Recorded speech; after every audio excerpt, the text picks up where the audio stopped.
Online class में एक बार फिर से आपका हार्दिक स्वागत है। आज हम अपना अगला टॉपिक पढ़ने जा रहे हैं और वो है टोटीपोटेंसी और प्लूरीपोटेंसी।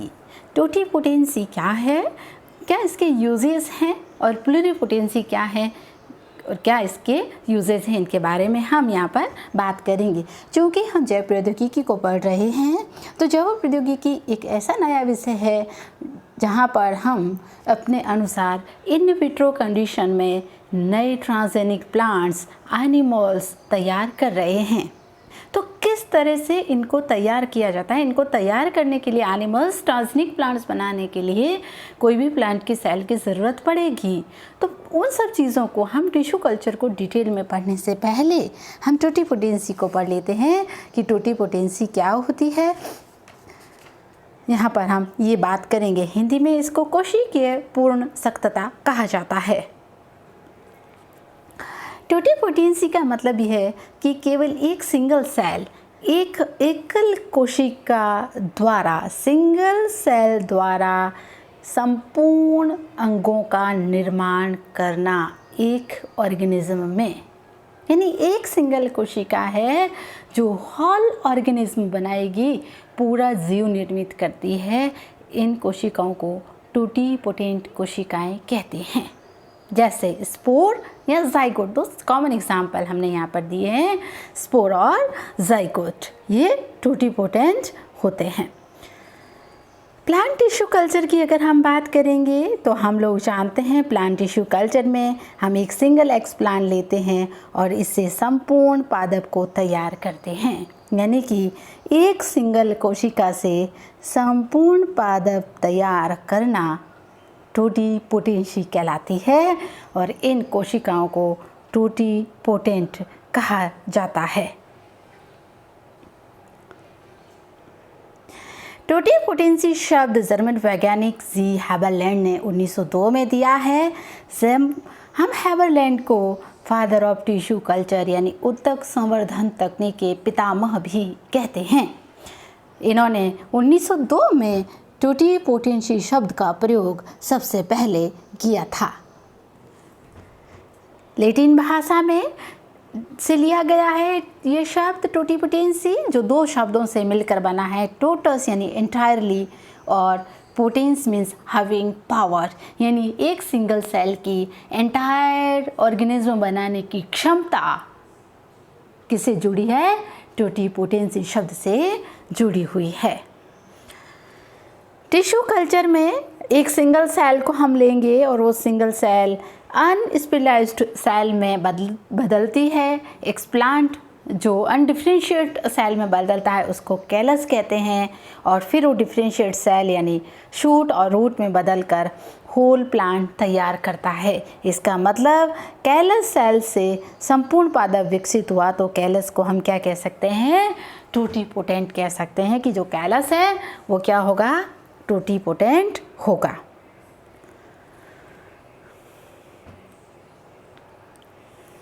हैबरलैंड के अनुसार कोशिका पूर्ण सख्त होती हैं।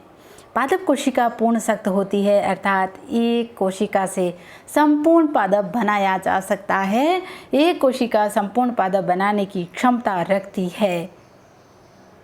इस कारण पौधों में विभेदन यानी डिफरेंशिएशन की प्रक्रिया पाई जाती है और ये प्रक्रिया उत्क्रमणीय होती है, रिवर्सिबल होती है। यानी आपने एक प्लांट ले लिया, लीफ ले लिया, लीफ से आप होल प्लांट, फिर उसी लीफ से आप होल प्लांट तैयार कर सकते हैं। ये उत्क्रमणीय अभिक्रिया है पादप कोशिकाओं में। लेकिन जंतुओं में विभेदन की प्रक्रिया इरिवर्सिबल होती है। उसकी एक कोशिका से नए जंतुओं को तैयार नहीं किया जा सकता क्योंकि जंतुओं की प्रत्येक कोशिका पूर्ण सख्त नहीं होती है। जंतुओं में अपवाद स्वरूप ही कुछ कोशिकाएं टोटीपोटेंट होती है, अन्यथा जंतुओं में अधिकतर कोशिकाएं टोटीपोटेंट नहीं होती है। लेकिन वैज्ञानिक ये मानते हैं कि पादप की कुछ अपवाद स्वरूप कोशिकाओं को छोड़कर सभी की सभी कोशिकाएं पूर्ण सख्त होती है। पादप की वे सभी कोशिकाएं टोटीपोटेंट होगी, उन सभी कोशिकाओं में टोटीपोटेंसी की क्षमता होगी जिन कोशिकाओं में मेरिस्टेमेटिक टिश्यू मौजूद होगा। जिन कोशिकाओं में विभजोतक टिश्यू पाया जाएगा वे कोशिकाएं पूर्ण सख्त होती हैं। कैसे पता लगेगा कि कोशिका पूर्ण सख्त है या नहीं है? टिश्यू कल्चर में अगर कोई भी पादप कोशिका का भाग जो विभजोतक है, उस कोशिका को अगर हम एक्सप्लांट के रूप में काम लेकर कल्चर मीडिया में रखा जाए और उचित आवश्यक पोषक तत्व growth regulator like auxin, cytokinin and other hormones required for growth, plant growth के लिए जो हार्मोन्स रिक्वायर्ड होते हैं, अगर उनको दिया जाए तो एक नया पादप तैयार हो सकता है जिसे हम प्लांटलेट या पादपक कहते हैं। कहने का ये मतलब हुआ कि पादप कोशिकाओं में पुनः नए पादप रीजनरेट करने की क्षमता को टोटीपोटेंसी कहते हैं। यानी कि पादप की एक सिंगल सेल से एक संपूर्ण पादप बनाने की क्षमता, एक होल प्लांट बनाने की क्षमता को टोटीपोटेंसी कहते हैं। और प्रत्येक जीवित कोशिका जो विभाजित होकर एक नया पादप बना सकती है वे कोशिकाएं टोटीपोटेंट होगी। हैबरलैंड ने कहा कि पादप की प्रत्येक कोशिका टोटीपोटेंट होती है, लेकिन कुछ अपवाद हैं। जाइलम की वाहिकाएं एवं वाहिनिकाएं जो मृत कोशिकाएं हैं, फ्लोएम की परिपक्व चालनी नलिका जिसमें केंद्र की अनुपस्थिति होती है, ये कोशिकाएं टोटीपोटेंट नहीं होगी। टोटीपोटेंट केवल जीवित कोशिकाएं होगी जिनमें केंद्रक होगा। तो जाइलम की वाहिका और वाहिनियां दोनों मृत हैं, टोटीपोटेंट नहीं होगी। फ्लोएम की परिपक्व चालनी नलिकाएं जिसमें केंद्र की मौजूदगी नहीं है, ये टोटीपोटेंट नहीं होगी। अपवाद को ध्यान में रखिएगा, बहुत इंपॉर्टेंट है। पादपों में टोटीपोटेंसी कोशिकाओं के अपवाद या एक्सेप्शंस कौन से हैं? तो जाइलम की वाहिका एवं वाहिनियाँ, फ्लोएम की परिपक्व चालनी तत्व जो होंगे, ये क्या होंगे? ये टोटीपोटेंसी के अपवाद हैं। टिश्यू कल्चर में कैसे एक संपूर्ण कोशिका से पूरा पादप बनता है, इसका मैंने एक फ्लो चार्ट बनाया है, आप लोग देखिए। टोटीपोटेंट सेल यानी एक्सप्लांट क्या है? एक्सप्लांट। एक्सप्लांट हम किसे कहेंगे? एक्सप्लांट भी पादप कोशिकाएं जो रीजनरेट कर सकती है कल्चर मीडियम में, वो एक्सप्लांट कहलाती है। वो आप root tip, shoot tip, seed, embryo, leaf and many more cells हो सकती है। जब आप उचित कल्चर मीडियम में किसी सेल को रखेंगे तो सेल क्या होगी? डिफरेंशिएशन होगा। डिफरेंशिएशन में सबसे पहले ऑर्गेनोजेनेसिस यानी ऑर्गन का बनना, अंगों का बनना ऑर्गेनोजेनेसिस कहलाएगा। अंगों का बनना निर्भर करेगा ग्रोथ रेगुलेटर्स पर, वृद्धि हार्मोन्स पर। कॉम्पिटिटिव एग्जामों में यहाँ से 2-3 प्रश्न लगातार पूछे जाते हैं। हर तरह की कॉम्पिटिशन एग्ज़ाम में ये प्रश्न पूछे जाते हैं, ध्यान रखिएगा आप। पहला प्रश्न यहाँ से कि ऑर्गेनोजेनेसिस में साइटोकाइनिन का रेशियो अधिक है और ऑक्सिन का रेशियो कम है। ध्यान रखिएगा, अगर टिश्यू कल्चर में साइटोकाइनिन का रेशियो हाई रखा है और ऑक्सिन का रेशियो कम रखा है तो शूट का डेवलपमेंट होगा। क्या बनेगा? Only shoot. ओनली शूट का बनना कोलियोजेनेसिस कहलाता है। एग्जाम में प्रश्न आता है, what is the mean of caulogenesis? Development of shoot. और दूसरा आएगा ऑक्सिन और साइटोकाइनिन के किस रेशियो से शूट या रूट का डेवलपमेंट होता है। उसमें ऑप्शन ऐसे होंगे, ऑक्सिन हाई, साइटोकाइनिन लो, साइटोकाइनिन हाई, ऑक्सिन लो, साइटोकाइनिन और ऑक्सिन इक्वल अमाउंट या नन ऑफ द अबव। तो आपको ये चीज़ें बिल्कुल ध्यान में रखनी हैं। अगर साइटोकाइनिन का रेशियो लो रखा जाता है, ऑक्सिन हाई, ऑक्सिन क्या रखा जाए? ऑक्सिन का अमाउंट टिश्यू कल्चर में, कल्चर मीडिया में ऑक्सिन का अमाउंट हाई रखा जाएगा तो रूट डेवलपमेंट होगा। इसका डेवलपमेंट होगा रूट, ओनली रूट, जिसको राइजोजेनस कहेंगे। अगर आपने कल्चर मीडियम में ऑक्सिन और साइटोकाइनिन दोनों ग्रोथ हार्मोन्स का रेशियो इक्वल रखा है, बराबर रखा है, तो कोलियोराइजोजेनेसिस होगा। Caulorhizogenesis means shoot with root, shoot और रूट दोनों एक साथ बनेंगे, जिसको हम कोलियोजेनेसिस कहेंगे। तो ऑर्गेनोजेनेसिस ऑर्गन बनेंगे। हार्मोन पे डिपेंड करेगा कि आपने हार्मोन का रेशियो साइटोकाइनिन आपने हाई रखा है तो शूट बनेगा, ऑक्सिन आपने हाई रखा है तो रूट बनेगा, इक्वल रखा है तो रूट विथ शूट यहाँ पर बनेगा। दूसरा हिस्टोजेनेसिस या साइटो डिफरेंशिएशन। हिस्टोजेनेसिस का मतलब होता है development of xylem and phloem. Xylem और फ्लोएम ऊतकों का बनना हिस्टोजेनेसिस कहलाता है। फिर एम्ब्रियोजेनेसिस, यानी कि ये सब ऑर्गेनोजेनेसिस और हिस्टोजेनेसिस जब हो जाएगा तो एम्ब्रियोजेनेसिस होगा। एम्ब्रॉइड या एम्ब्रियोइड जिसे हम कहेंगे, और इस एम्ब्रियोइड से कंप्लीट पादप का निर्माण होगा, संपूर्ण पादप यहाँ पर बनेगा।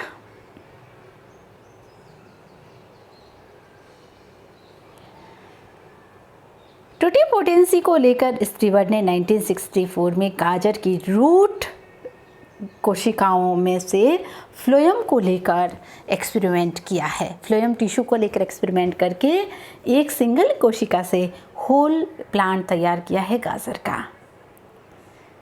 इस तरह से 1950 में उन्होंने अपना एक्सपेरिमेंट किया है।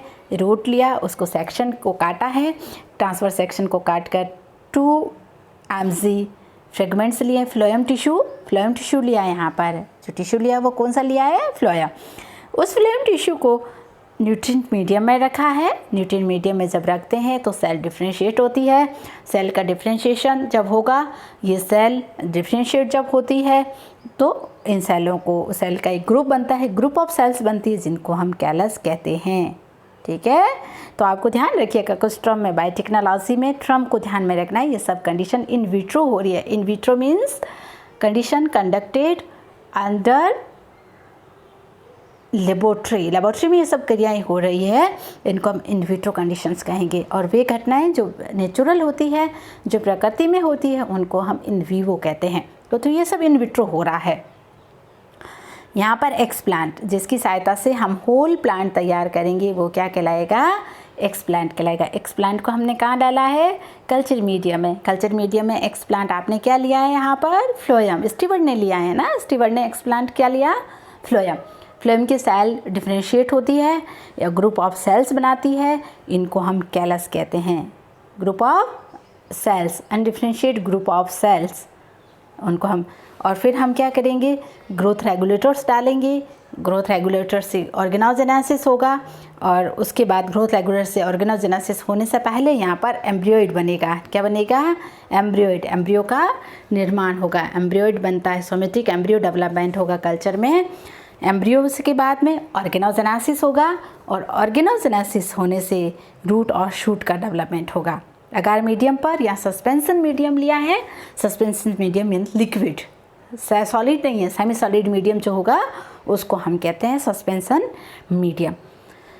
अब एम्ब्रियो से आपने कल्चर में हमने hormone regulator, growth regulator hormone दिए हैं, जिससे यहाँ रूट और शूट का डेवलपमेंट हो गया। और कुछ समय बाद हम अंडर जो है इन विट्रो कंडीशन रखने के बाद इसको हम फील्ड में ट्रांसफ़र करेंगे। फील्ड में ट्रांसफ़र करने के बाद वापस एक नया गाजर का प्लांट तैयार हो जाएगा। यानी कि यहाँ पर हमने एक सिंगल सेल ली, कौन? फ्लोएम। सिंगल सेल कौन लिया था? हमने केवल फ्लोएम को सिंगल सेल लेकर एक होल प्लांट तैयार किया है। और ये होल प्लांट ही इसका बनना क्या कहलाता है? टोटिपोटेंसी कहलाता है।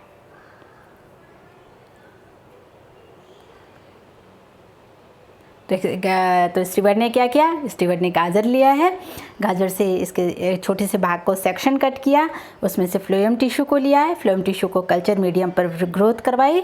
कल्चर मीडियम जब सेल ग्रोथ करती है तो सेल में विभाजन होता है, कोशिका विभाजन रहेगा, समसूत्री विभाजन होगा, जिससे कोशिकाओं का समूह बनेगा, उनको हम कैलस कहेंगे। कैलस से एम्ब्रॉइड बनेगा, भ्रूणाभ कहते हैं हिंदी में, भ्रूणाभ बनता है। भ्रूणाभ में जब आप साइटोकाइनिन और ऑक्सिन का अलग अलग अनुपात में जब इसको ट्रीट करेंगे तो यहाँ पर ऑर्गेनोजेनेसिस होगा, यानी रूट और शूट का डेवलपमेंट होगा। कुछ दिन हम अंडर कंडीशन रखेंगे, अंडर इन विट्रो कंडीशन रखने के बाद में इसको फील्ड में ट्रांसफ़र कर दिया जाएगा, यानी कि एक सिंगल सेल से होल प्लांट तैयार हुआ है। इस सिंगल सेल से होल प्लांट तैयार होने की पूरी प्रक्रिया को हम टोटीपोटेंसी कहते हैं। और इस सिंगल सेल जो फ्लोएम हमने यहाँ पर ली है वो टोटीपोटेंट सेल है, यानी उसमें क्षमता है कि वो पूरे प्लांट का निर्माण करने में सक्षम हैं। तो ये तो हो गई टोटीपोटेंसी। इसी से मिलता जुलता अगला है प्लूरीपोटेंसी, कोशिकीय बहुसक्तता। प्लूरीपोटेंसी का मतलब है कि एक सिंगल कोशिका से एक से अधिक प्रकार की कोशिकाओं का निर्माण होना। यहाँ संपूर्ण शरीर नहीं बनेगा, यहाँ एक ही कोशिका से हम एक से अधिक अंगों का निर्माण कर सकते हैं, खासकर जंतु और पादपों में। जंतुओं में ये घटना खासकर ये जो प्लूरीपोटेंसी की जो घटना है ये जंतुओं में लागू होती है। ऐसी कोशिकाएं जिसमें एक से अधिक विभिन्न प्रकार की कोशिकाओं में विविधित होने की क्षमता पाई जाती है उनको हम प्लूरीपोटेंसी कहते हैं। एग्जाम्पल है बोन मेरो में पाई जाने वाली होम्योपोएटिक स्टेम सेल प्लूरीपोटेंसी सेल का एग्जाम्पल हैं। एक होम्योपोएटिक सेल्स हैं, इसको आप रुधिर कोशिका या ब्लड सेल भी कह सकते हैं। इसकी सहायता से आप blood cell, red blood cell, platelets आदि कोशिकाओं का निर्माण कर सकते हैं। होम्योपोएटिक सेल को blood cell, blood stem cell भी कहा जाता है। हम सब लोग जानते हैं वर्तमान समय में स्टेम सेल कोशिकाओं का नाम हम सुन रहे हैं। उनकी सहायता से कई अंगों का निर्माण किया जा रहा है आर्टिफिशियली रूप से, चाहे वो हार्ट हैं, चाहे वो नर्व सेल हैं। इन अंगों का निर्माण करने की क्षमता इनमें पाई जाती है, जिसमें बोन मेरो में पाई जाने वाली होम्योपोएटिक सेल प्रमुख स्टेम सेल है जंतुओं में पाई जाने वाली। जैसे ये हमने स्टेम सेल या ब्लड सेल है, ये जिसको हम ब्लड स्टेम सेल कहेंगे, ये एक सिंगल सेल है और इससे कई सब के सब रक्त कोशिकाओं को बनाया जा सकता है। जैसे myeloid stem cell, lymphoid stem cell बन सकती है। माइलॉइड स्टेम सेल से माइलोब्लास्ट सेल बनेगी, ये एक वाइट ब्लड सेल है। प्लेटलेट्स बन सकती है और आरबीसी का निर्माण भी हो सकता है। लिम्फॉइड सेल से लिम्फोब्लास्ट बन सकती है, ये भी एक तरह से वाइट ब्लड सेल WBC है। यानी कि हमने एक सिंगल स्टेम सेल ली है, एक सिंगल स्टेम ब्लड सेल है जिसकी सहायता से हमने रेड ब्लड सेल भी बना दी, प्लेटलेट्स भी हमने बना दी, वाइट ब्लड सेल भी हमने बना दी। यानी एक कोशिका से अधिक कोशिकाओं का निर्माण होना। कोशिका तो एक ही है लेकिन उसके उत्पाद जो होंगे वो एक से अधिक प्रकार की कोशिकाओं में हो जाते हैं, जिससे क्या कहा जाता है, इसे हम क्या कहेंगे, इसको हम प्लूरीपोटेंसी कहते हैं। यहाँ पर मैंने और दिया एम्ब्रियोनिक स्टेम सेल या फिर बोन मेरो की रेड ब्लड सेल। अगर इसको कल्चर मीडिया में हम रखेंगे, कल्चर इसको हम करेंगे, कल्चर मीडिया में इसको रखा जाता है तो ये क्या होगा, अलग अलग इनको growth different culture medium condition में इनको रखने पर आप इससे लीवर सेल बना सकते हैं, इसके आप नर्व सेल हम बना सकते हैं, इससे हार्ट सेल बना सकते हैं। तो है क्या, स्टेम सेल है, लेकिन प्रोडक्ट क्या बने हैं, अलग अलग बने हैं। आप स्टेम सेल की सहायता से, एक स्टेम सेल की सहायता से आपने लीवर सेल भी बनाई है, नर्व सेल भी बनाई है और हार्ट मसल सेल भी बनाई है। तो सेल एक है लेकिन उसके जो प्रोडक्ट हैं वो एक से अधिक प्रकार के बनते हैं। इनको प्लूरीपोटेंसी या पूर्ण बहुसक्तता इसको कहा जाता है। यहाँ पर आप डिफरेंट में अच्छे से समझ पाएंगे दोनों को। टोटीपोटेंसी, टोटी मीन्स होल, यानी एक सिंगल कोशिका से संपूर्ण पादप शरीर का बनना क्या कहलाएगा, आपका टोटीपोटेंसी कहलाएगा। एग्जाम्पल जाइगोट या एक्सप्लांट जो भी हम ले रहे हैं, जो मेरिस्टेमेटिक टिश्यू है, चाहे वो लीफ है, चाहे वो आपका रूट टिप है, शूट टिप है या एम्ब्रॉयड सेल है, ये सब सेल टोटीपोटेंसी हो सकती हैं। और प्लूरीपोटेंसी, प्लूरी मीन्स मैनी, यानी सेल एक हैं लेकिन इससे अलग अलग कोशिकाओं का निर्माण किया जा सकता है। जैसे स्टेम सेल है, ब्लड सेल स्टेम सेल में कौन सी है, एम्ब्रियोनिक स्टेम सेल हो सकती है, होम्योपोएटिक स्टेम सेल हो सकती है। जैसे इससे होम्योपोएटिक हमने ली तो हमने क्या बना दिया, हमने WBC बना दी, RBC से बन गई। और इससे क्या बन सकता है, प्लेटलेट्स भी बन सकती है। प्लेटलेट्स भी यहाँ पर बन सकती है। तो सेल तो एक ही है, लेकिन उत्पाद हमें कितने प्राप्त हुए हैं? एक से अधिक, हमें 3 उत्पाद यहाँ पर प्राप्त हुए हैं। इसको क्या कहा जाएगा? प्लूरीपोटेंसी कहा जाएगा। तो आप लोग ध्यान में रखिए, एक सिंगल सेल जिससे एक से अधिक प्रकार की कोशिकाओं का निर्माण किया जा सकता है, उसको हम प्लूरीपोटेंसी कहते हैं।